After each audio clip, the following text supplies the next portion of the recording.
some people are like, oh, as you get older, you get more conservative. I'm like, the older I get, and with each new kid, I am like more and more Mm, radical. I'm like, if yeah. I have one more kid, I might burn like who knows what'll happen.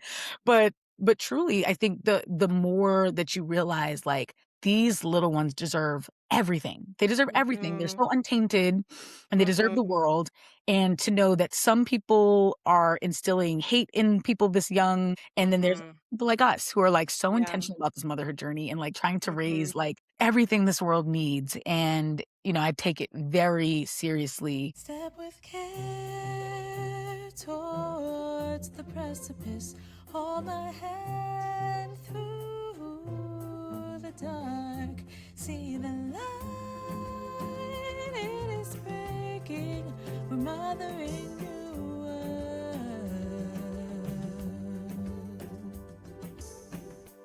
Hello and welcome to Mothering New Worlds, a podcast about revolutionary caregiving and world building in the midst of societal collapse and rebirth. I'm your host, Bianca Mabute-Louie. I'm an author, a sociologist, and of course, your thought mother for this journey. And I have conversations with folks who show us another world is not only possible, it's already here. And we are already here at episode 6, y'all. I can't believe it. I want to thank God. I want to thank the Academy. Just kidding. I don't know what I'm talking about. But if you don't follow me on Instagram, just know that I had my Getty Images debut last week. Okay. I had my red carpet debut. I got to go to the Las Culturistas awards show. And for those who are Bravo fans, Bronwyn Newport from Real Housewives of Salt Lake City winked at me. And I will never be the same. If you didn't know I'm a reality TV freak, now you know. Okay, now you know. This is who I am. Can't help it. Anyways, let's get back to why we are here, which is Mothering New Worlds. And again, I want to thank you all who have listened to every episode, who have watched on YouTube, who gave me a 5-star rating, subscribed, etc. I see you all. And before I get to my guest, I want to spend a moment to, again, just thank you for being here because this podcast is in its infancy stage. It was literally born a month ago.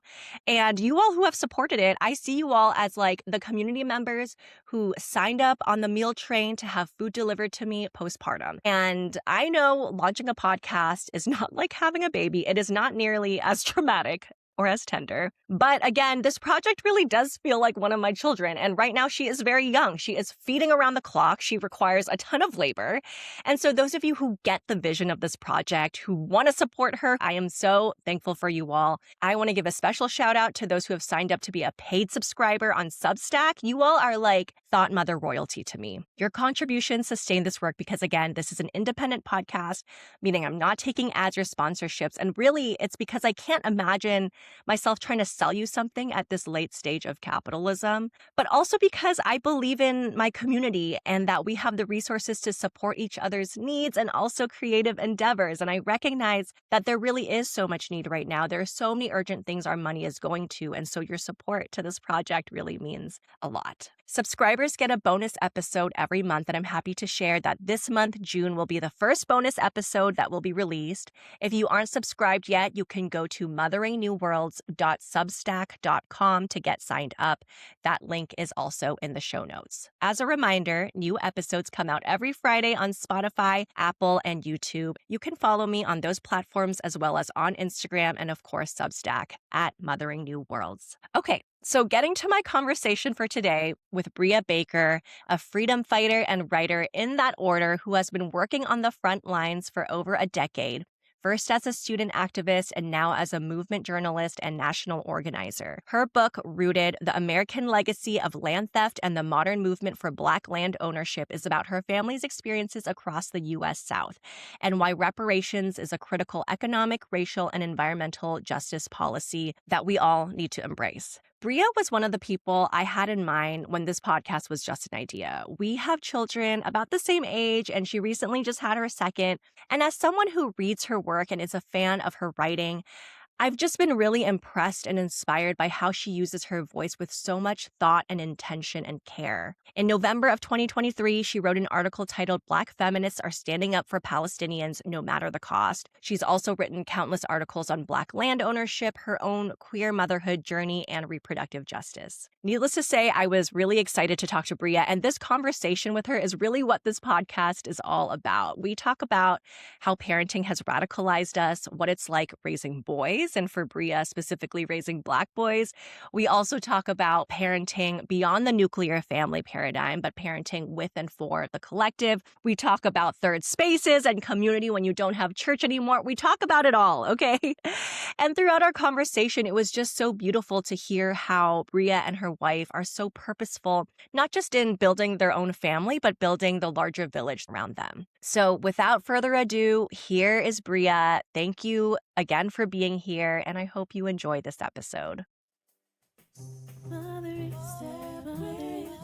For those who are not familiar with your work, I would love to just give you some space to introduce yourself. What is your background, your lore, maybe also your relationship to the word mothering? I guess a bit about me. What's interesting is more recently, I think I am becoming more associated with my writing work, which feels like many dreams come true.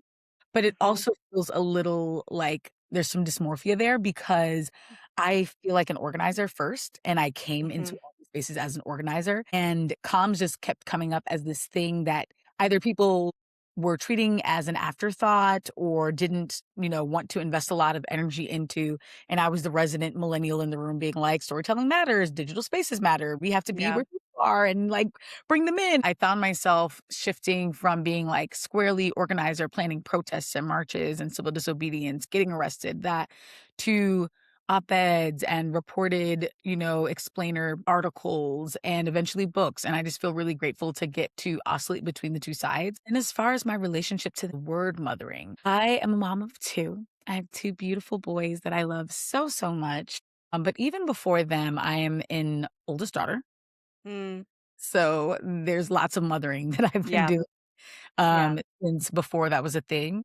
And to the point of lore, like one little funny story is that when I was little, my mom had a moment where she was like, "Yeah, I'm gonna write down mom on a piece of paper, and I want you to give me the paper and let me be the mom." And she appreciate that because she was like, "I'm trying not to adultify you," and yet I was just that big sister that my siblings came to. I think I'm also first gen, so there were things that my mom was doing her best to research, but that she had firsthand that I then was the guinea pig for, and then my siblings coming to me for. So there's a lot of mothering I feel like I've done in a lot of spaces, and I have learned to not resent that because I think that in the world that I'm trying to usher forward, we could use a lot more people who bring that mothering energy.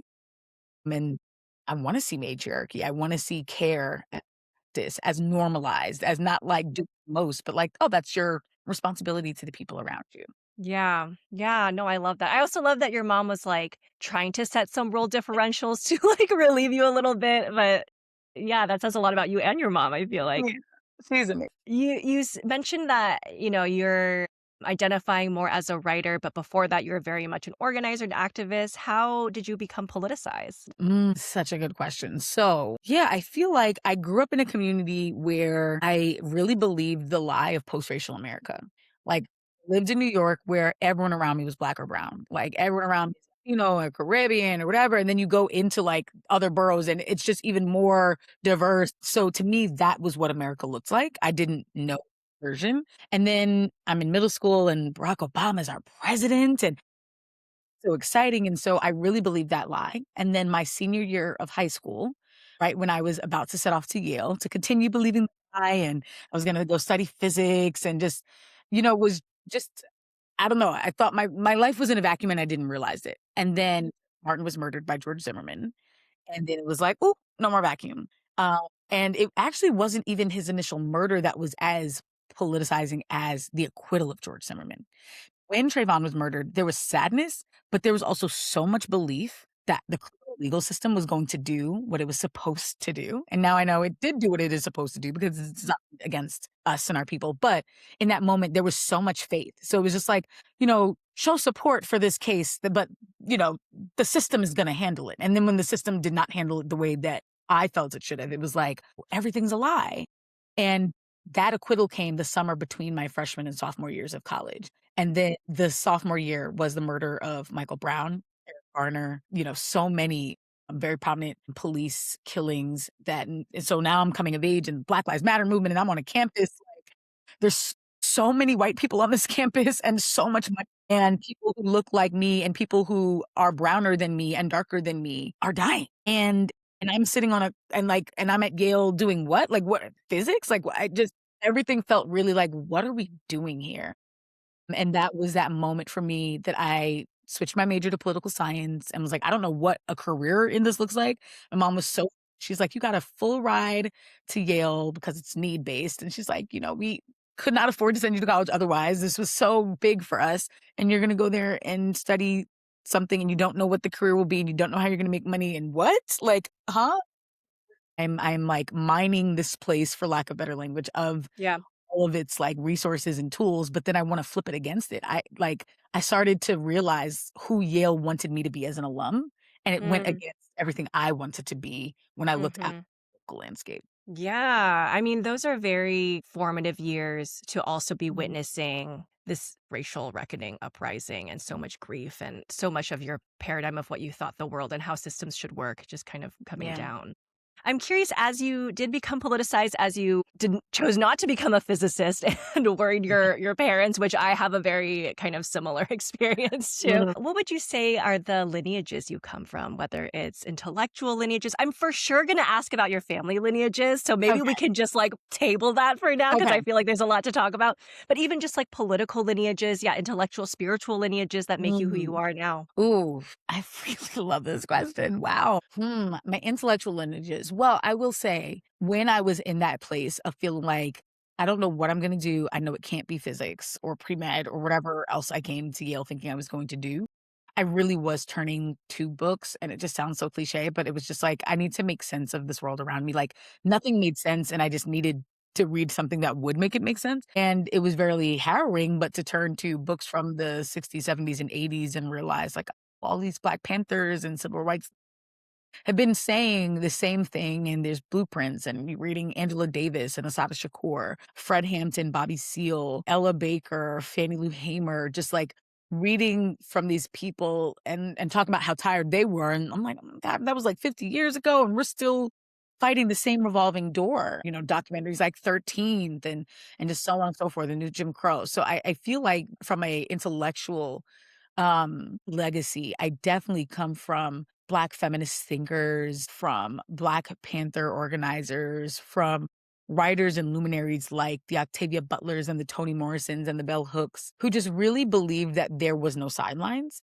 And I think that's why I struggle now with the title of writing because writers of today, specifically journalists, I will say, maybe not so much authors. We are encouraged to have an opinion, but like when I was in my op-ed space, and I just feel like journalists are often wanting to straddle this line of impartiality, which is like, why? Like, number one, no one's impartial. Yeah, it doesn't exist. Choose the story based on your own motivations, whether you admit them to yourself or not. No one's impartial. Yeah. But why would you want to be impartial? The stakes could not be higher. The urgency could not be more real. Like we are being shot. We are being like robbed of the ability to control what happens to our bodies and our uterus, like all the things. Why in the hell would I want to be impartial? And so I struggled for those reasons, but I realized that I come from movement journalists, like people who were not writing for you to come to your own conclusion. No, by the time you read this book, the only conclusion you should be coming to is is the very obvious progressive one, right? Like, no mass incarceration. We need a role for reparations, et cetera, et cetera. Like, I don't want to leave people like on the fence. That's not what I'm here to do. And definitely come from people who are very clear about what we're up against. And that is a legacy for sure for me and just not going through the motions. I also find myself really frustrated when I try to build community with people and realize that, like, I don't know, I don't do things because I'm like, oh, that would look really good on the resume. I'm just like, but what would you be proud to be a part of when you look back on this? And what role will you say that you played in ushering in this better world? And I don't want to be the referee. Like, it's not role at all. I come from people who are the quarterbacks, the wide receivers, the linemen. Like I want to be out there, and I think that that is the legacy come from, writers who did not see themselves on the sidelines, like a Julie Jordan too. And then lastly, I would say is too, and I think that this is by design by white supremacy, but when things get really, really hard, we feel as though we have to like turn to our teams. And it's like, I can only afford to focus on my people who look like me and sound like me, and that's the only issue I can think of. And I don't come from that legacy. I come from a Hampton legacy of multiracial organizing. I say it all the time. I'm just like, I am in community with people who do not look like me for a reason, because I believe we win together, but also because I see that the same thing trying to come at me and my kids and my wife are also trying to come at you and your baby and your hubby, and also trying to come at my Latino friends, and also trying to come at indigenous friends and blah, blah. So I'm also very big on multiracial organizing. And I just feel like silos and diaspora wars and infighting on social media bother me so much. And like literally makes me just want to like burn all the things of all the conversations we could be having with the access and the information we have. And we're like at war with each other. Yeah, yeah, it's such a distraction, and I think Mhm. I mean, I see that legacy in the ways you show up as a reader of your work. I'm thinking of even I think it was titled, like, Black Feminist Legacies Mm. of Solidarity with Palestinians that you wrote really early on, closely after October 7th. And I also wanted to say with, having a politic behind your work, sometimes it can feel when I'm reading stuff, it can feel like preachy, but I so enjoyed preparing for this and just being immersed in your writing because your politic is clear, but there's an artistry to it where it doesn't feel like you want me to believe a certain thing. You just bring me Mhm. there. You know what I mean? And so I appreciate yeah, you saying hopefully that's an that. encouragement as you like lean into the writing gifts that you have, but I Yes. really felt that way. Yeah. I appreciate you saying that, because that is the intention, and so that really is Mm, encouraging. Because I will also say, I think when sometimes people come across me or just, like, other people with certain identities, and the assumption is mhm. this person has always been progressive. And I Yeah. also just wanna be, like, clear and transparent, like, yes, people see me in the world with this politic, and I'm a queer Black woman, and Mhm. the version of me that was first politicized was raised in a very conservative Black church. And I don't think people think of Black people as conservative until you meet like Ben Carson or like Clarence Thomas.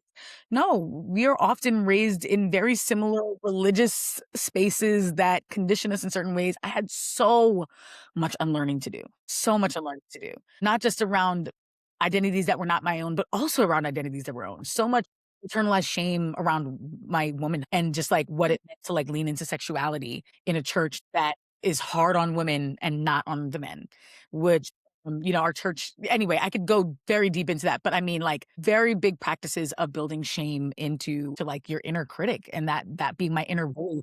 So I had so much to unlearn around abortion and queerness and just around like modesty and just choice and all of those things. And I remember feeling like, okay, here was someone who I felt like took me by the hand and was just like, I feel like you can do better than that. That's not that's not really you. Like, really listen to you. Really unthink that. And I love you enough to push back against that and not just leave you in that ignorance. And so that is me. It's like I don't think that they handled me with kitty gloves. I remember quite a few conversations where I was like, I'm sad. Like, I feel like Yeah. I'm, like, showing up to protest and, like, thinking I'm doing the right thing, and I had a race analysis, but that was kind of it, and, like, I needed to Mm, learn more about even class as a working class first gen, mhm, more about gender, more about all of the things, and I want to write for that person mm. who was like me. Yeah, yeah, no, your religious background was really interesting to me. I read that piece about you, having your wedding at Mhm. your family's land as Mhm. opposed to in the church, and I come from actually I didn't grow up in the church, but I was, for a period in my life, very, very evangelical. It was a Mm. whole thing, and so, yeah, there was a lot of unlearning, like, obviously politically, but also, like, you're talking about the internal stuff of even, like, Right. how I'm allowed to show up in the world. Actually, there's so Mhm. much more freedom than I thought there was because I had internalized so much shame and, like, So true. rigidity. So I'm curious, so going into, like, the land stuff, I always ask my guests to kind of ground their context for us in place. But I feel like for you, I want to approach it differently because so much of your work is about place and Mm. land and lineage. And so I was thinking like we could maybe start with just regionally your relationship to land and the South. Yeah. Well, I think from a regional standpoint, just thinking of the South, I am a descendant of enslaved Black Americans. As far back as I can trace, my dad's side of the family has been in North Carolina since the early 1800s. We were enslaved in North Carolina. We were freed in North Carolina. We still have land and live in North Carolina, some of us.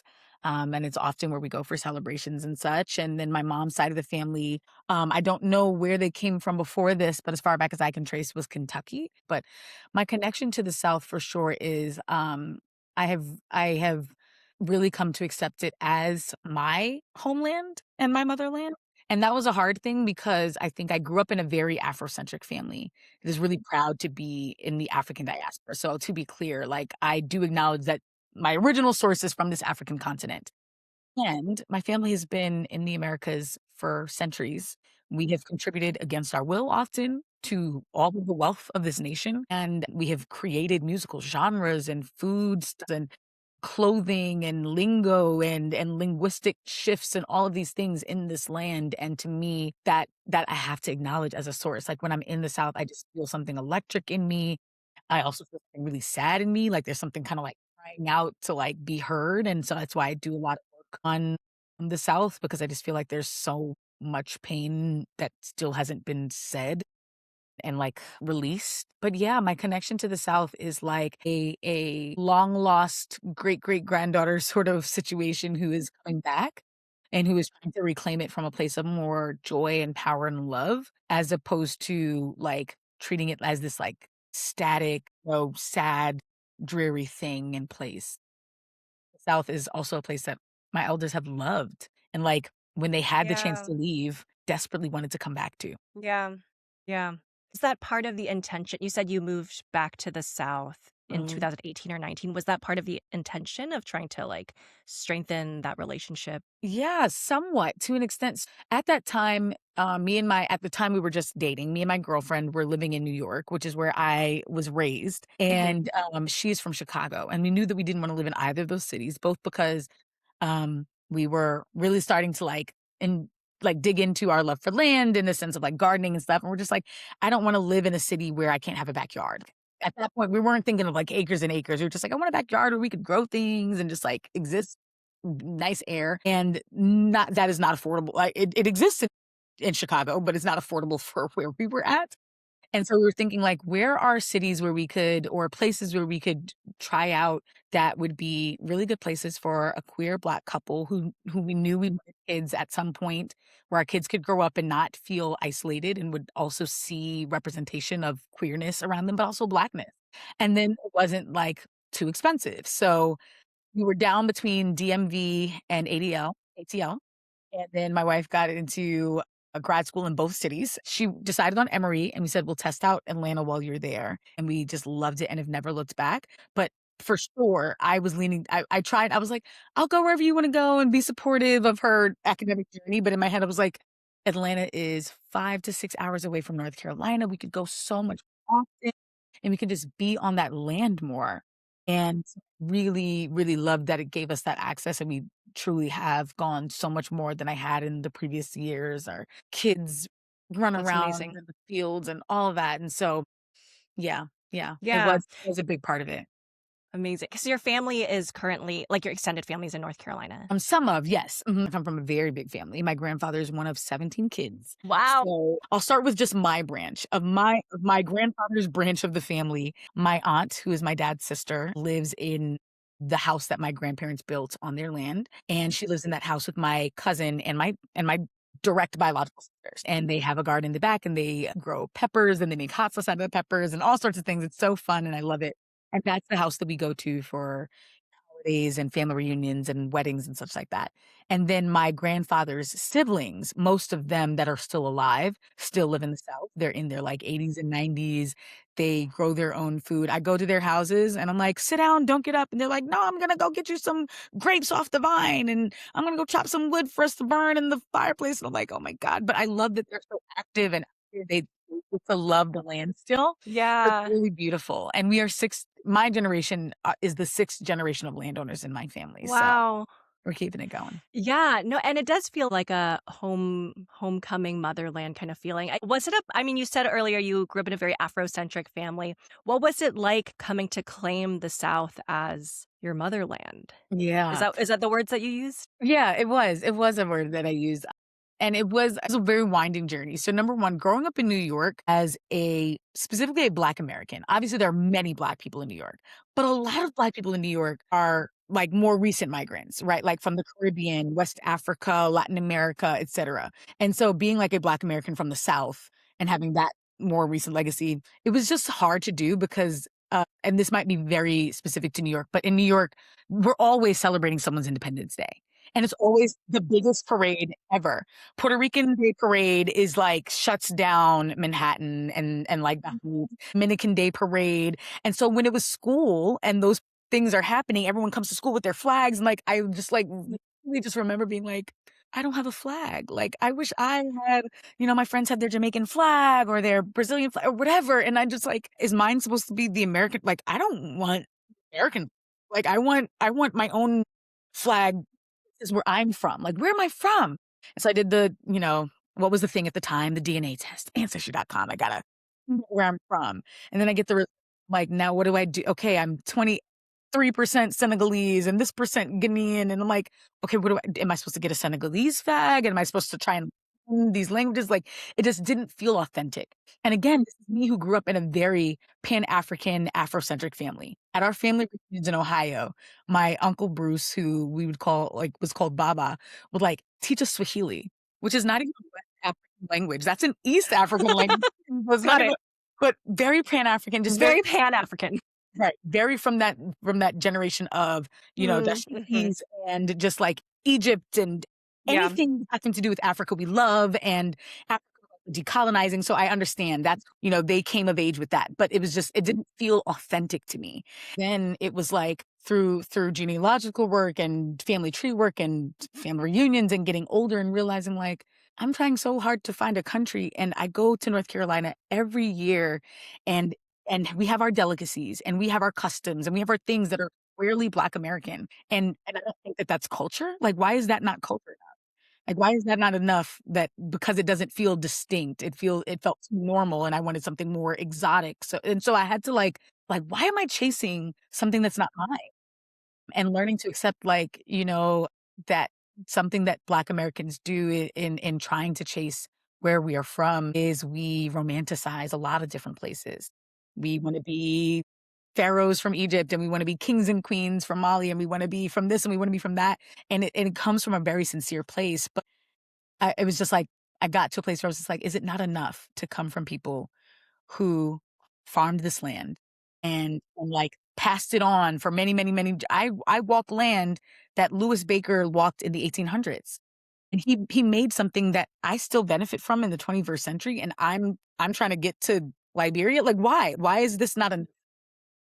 But that was kind of my journey was just like, why are your ancestors not enough? Why do you need their Yeah, wow. and they survived so much for you to live this life and sit on Zooms and travel the Yeah, world and, yeah, and write about Black land, and you want so bad to be anything but theirs. And so to your yeah, wow. see, like it was like finding place, but also just like being okay with the familial legacy I come from.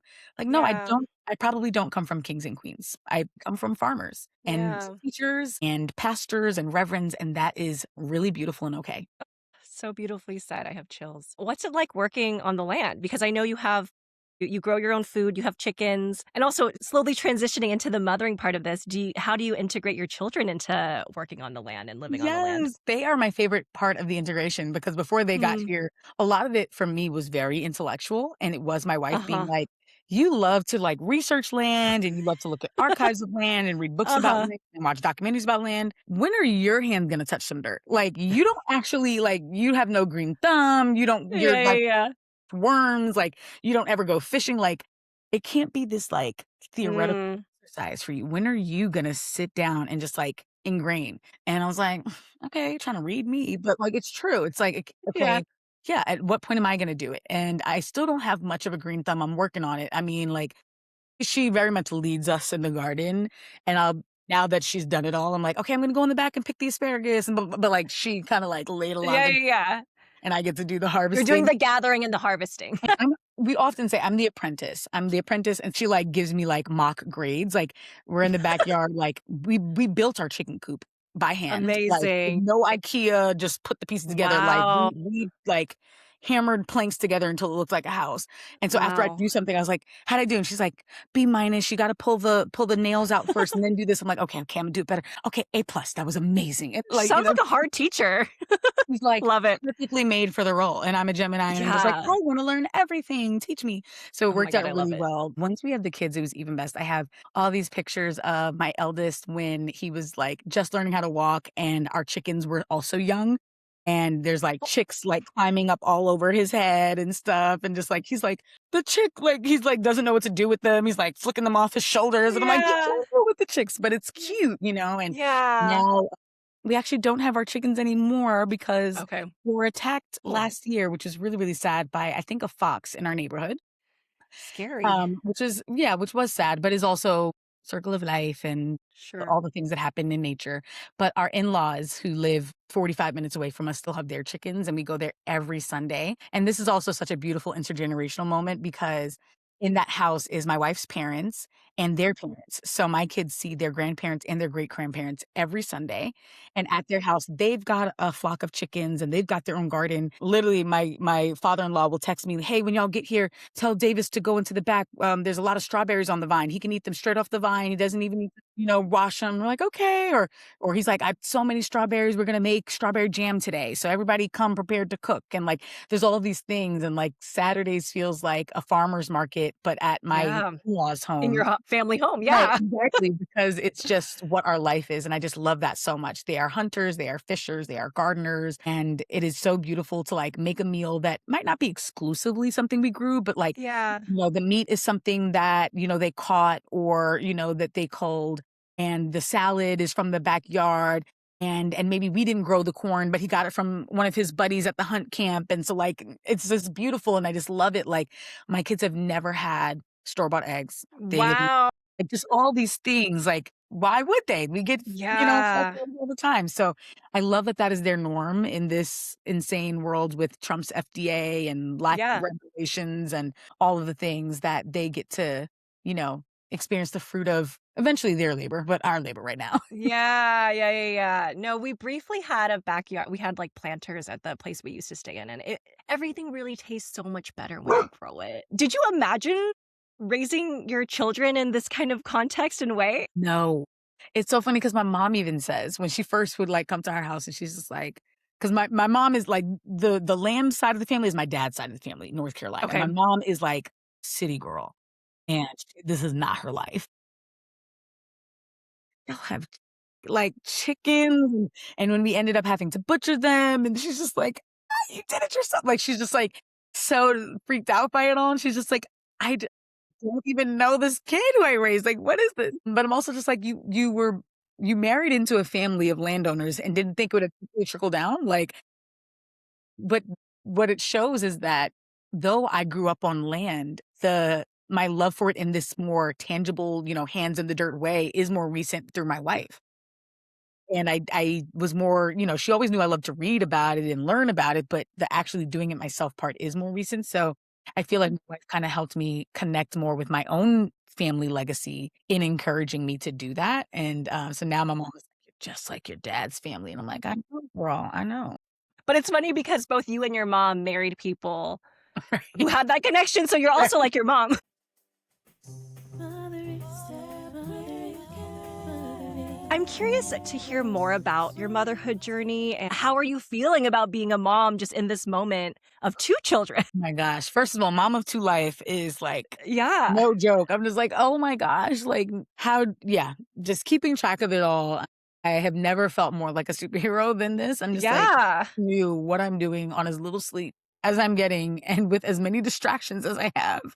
But, I will say at this moment in time, it feels really bittersweet. It feels really scary to be bringing kids into this world and to just be feeling like, "Oh, man, like this is what they're inheriting. And so like that is really heavy. I remember when it was like right after October 7th, I was still just a mom of one. My eldest was a baby. And I just remember like rocking him and just crying and just being like, there are mothers with babies this small who want everything that I want for them and have no control over being able to give it to them. Like there are Palestinian women who like as I was struggling with my breastfeeding journey, and I'm just like, I'm doing this with like, all the right pumps and liquid IV and eating all the time, just like all the things. And I'm like, I can't imagine having to produce milk and I'm starving and I've been only drinking like rainwater and I'm living in a tent and like just all of the stressors, it would just make me very emotional and exhausted and just like, what is this world? And like,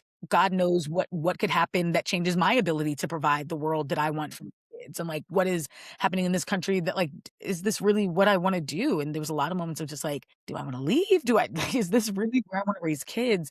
I also think kids are so beautiful because they are the perfect distractions. Like reading the news and something insane is happening and Supreme Court is doing whatever, and my son is tapping me like, "The monster's coming, hide!" Like, he has no I'm trying to figure out how we save democracy, and he is like, "Let's play tag, let's play hide and seek," and that is needed, though. The levity is so cool because I feel like it's, like, right when I'm, like, so wound up that they do something that's like, "You're so innocent." I'm like, I'm just here to protect it. It's just like, let you be as innocent as possible for as long as possible. Yeah. And like that is I think that is like describing my motherhood journey right now. I think it has made me, some people like, as you get older, you get more conservative. I'm like, the older I get, and with each new kid, I am like more and more Mm, radical. I'm like, if yeah. I have one more kid, I might burn like who knows what'll happen. But truly, I think the more that you realize like these little ones deserve everything. They deserve everything. They're so untainted and they deserve the world. And to know that some people are instilling hate in people this young, and then they're going to become like purveyors of this violence when they're older. And then there's people like us who are like so intentional about this motherhood journey and like trying to raise like everything this world needs. And, I take it very seriously that I'm raising little Black boys that I want to both have their own joyful experiences, but I'm also raising little Black boys to not violate other people. Like I am not raising these Black boys to harm women, and I'm not raising these Black boys to be toxic masculinity. Like, no, we have Yeah. to do everything differently, and I take it so seriously. Yeah. I relate to so much of what you said, right? From the tension of like, what are we doing bringing babies into this world? To also, yeah, just like the profound joy and purpose and like balance it brings to how heavy everything is.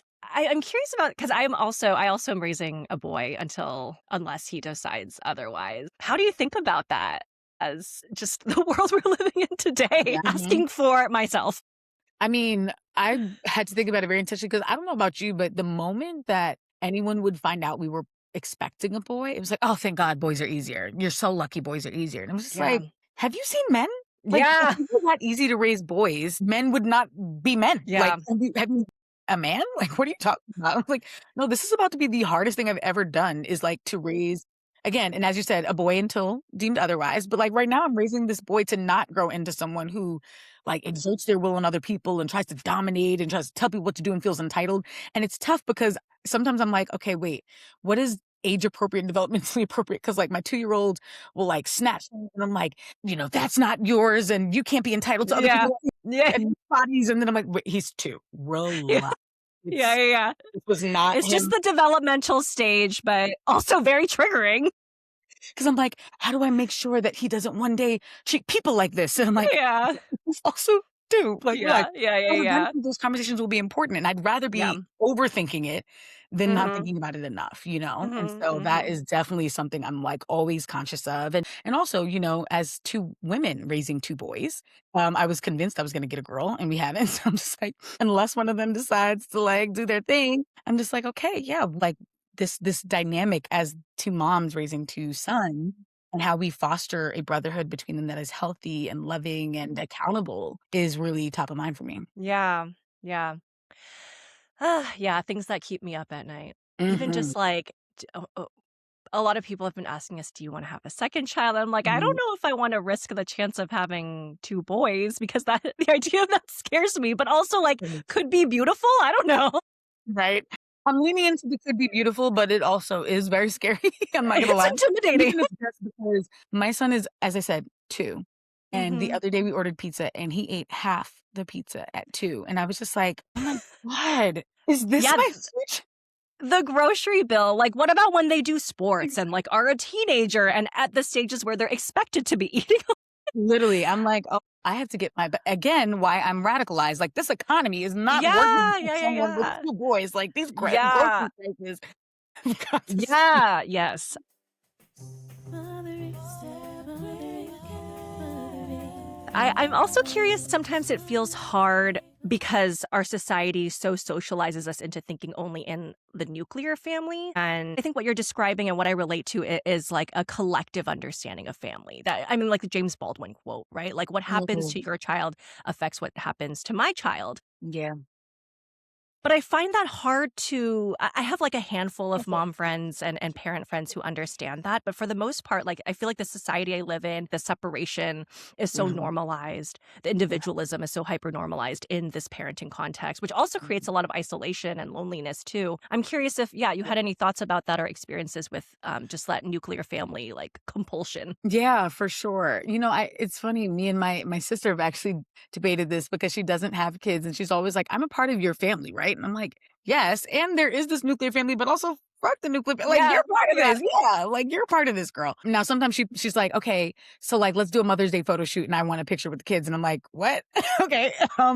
But for the most part, I am just big on the village, and I think that a lot of us come from cultures where that concept of, like, nuclear family only doesn't make sense. Like, and I just feel like API cultures, Black like, I remember the first time, like, I heard a white person refer to one of their siblings as a half sibling, and I was just like, "What? It's your sibling or it's not your si" I I'm it was just kinda confusing. I'm like, so many of my cousins are technically half siblings to one that's their sister or, you know, cousins, like, our relationship is akin to some other people's sibling relationships. Like, I am deeply close to my cousins, like and so, yeah, just the idea that I would ever do it alone is nonsensical, and as much family support as I have, I still want more. I just feel, really grateful for being someone who is supported by a village, and I'm also feeling really committed to being a villager. I Yeah. think my wife have become really good, especially since having kids ourselves, at any time someone around us is pregnant, we're like, "About to Yeah. so much food for you to freeze, you don't The even" meal train, yeah. Yeah, meal train, da, da, da. "Oh my god, we have so many clothes to pass down to you," and just my wife's cousin gave birth, and she already had 2 kids, and we're like, we'll take him while you're in the hospital," and just doing things that I think so many people hop online and are like, "How much, should I charge for" and it's like, we can't do this for people like, you charge people to help you move out and take you to the airport and stuff, like, I just certain things you just do for people you love and you care about, and not just family, I mean, even our neighbors, we have really close relationships with the people we live near, and that is something that is very important to me to continue to foster because I just individualism is so toxic. We need each other so bad, especially the harder and harsher this world becomes and this economy becomes, we have to fill in the gaps. So, we tell all our neighbors, "You need eggs, you come to us. We don't sell them. Just eggs." And the other day, my wife was making a recipe. She's like, "Damn, I don't have brown sugar." These are things that are like, I think the average millennial and Gen Zer are not tapping into as much as we should. But I think those who have a politic that leans socialist and is like anti-capitalistic, the best way to express that politic is to actually build the community you say that you want. Be a part of a community. Find the third spaces, know your neighbors, even if that's in your apartment building, like, know people so that when they need help, they know to come to you, and when you need help, you can go to them. My childhood, I felt like I was in so many more third spaces and just part of so many more and I'm like, "I need to make sure my kids have that," and right now, we have it here and there, but I'm just like, I don't know how to build it more without being attached to church, which is another conversation, but I don't go to church anymore, and so I'm just like, it was a really perfect third space outside of the, like, bigotry, and I'm like, how do you get that kind of third space back? Because it pours into people, it's intergenerational, there's mutual aid that's offered at the church, there's programming, and, like, I remember, like, feeling like I was getting, like, music lessons and public speaking class. Like, it just trains up a young person in so many ways. The theology isn't a match for me, and found one that is yet. Yeah, but all that to say, it was my experience in New York, and I definitely find myself often chasing that. Like, how do I make Yeah. kids feel as surrounded in love and Mm, protection that everywhere they go, there's someone who yeah. knows them and is like, "I know your mom. Are you okay? Do you need something?" Like, I want them to have that. Yeah. Yeah, no, there's something so socialist about the church, right? In particular, like ethnic churches, Black churches. Like I said, I was briefly very evangelical, and like the Chinese Southern Baptist Church in particular played a huge role in my life. And then I had like a really harmful experience. I closed the door, and then moving to Houston, my in-laws are here, and they're very involved in their immigrant church. And I think like just being in the South, you're kind of forced to confront the church and Christianity in a way that I should have expected. But yeah, no, I hear you. And I think about that with organizing too, because churches are a site of organizing and, like you said, mutual aid. But the theologies can be so counter to actually like the liberation of the people that they're claiming to Really. serve. So disappointing because I'm just like, Yeah.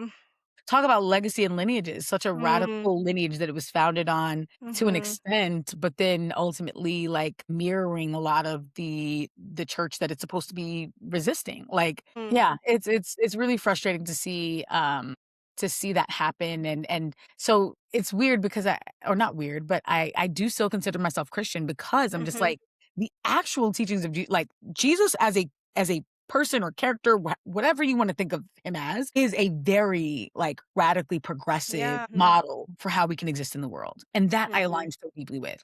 It is Hmm. rare for me to walk into a church and feel that his teachings are being taught as Hmm. opposed to just control and, rules for the sake of rules and protocol for the sake of protocol and hierarchy for the sake of hierarchy. And it's like, how did we do that to this who actually Christ really was? Oh, yeah, though I don't find myself in church often, I'm often, as you said, reconciling with what the legacy of Jesus means, especially to the South, and how to reclaim it in its proper tradition. Yeah. Yeah. I'm curious And before we also, move into. my baby Okay. just woke up. So, I maybe have time for, like, 1 or 2 more questions because No, if that's fine. Maybe we can just move on to the card okay, pulling, yes, and then I we do can wanna wrap do up. the Yeah, yeah, yeah. Okay. So this is just something fun I've been doing. This is from a deck called the Morning Calm Oracle. It's by a Korean shaman named Seo Choi. And yeah, anything that resonates with you, feel free to kind of take it with you throughout your I'm day. so Anything that excited. doesn't resonate with you, you don't have to take it. um, okay, I'll just pull a card and then read you the little description that she does. Talisman. I love that image. I'll send you a photo of it afterwards. Talisman means protection. Talisman and sigils have been used in many cultures to seal in the energy of protection for those who carry them. With this card, you are being asked to protect yourself. There may be a potential encroachment on your ideas, energy, assets, emotions. It's a good idea to take additional care to protect them. There's no need to do this from a place of fear. Rather, Mm. protect yourself from a place of divine trust. Strengthen your boundaries, prioritize your own needs, and be vigilant in your spiritual practice. It may be a good idea to call on support from your community by seeking help from healers or mentors. I call on the power of the divine to protect me. All is well and I'm safe. I feel like it's relevant to what we were just talking about, Right. too. I'm taking all of that with me. I'm not leaving anything on the table. That feels really, yeah. I'm glad that I got that in this moment. That feels so spot on. Cool. Well, I'm going to let you get to your baby. I so appreciate just this time with you and you sharing about your family and your life and the land and everything. And so, yeah, it's such an honor to talk with you, Bria. No, the honor was all mine. I'm so grateful for being here and that you are facilitating these conversations because I just also crave more of these spaces. Mm. And I'm so grateful to be part of this season.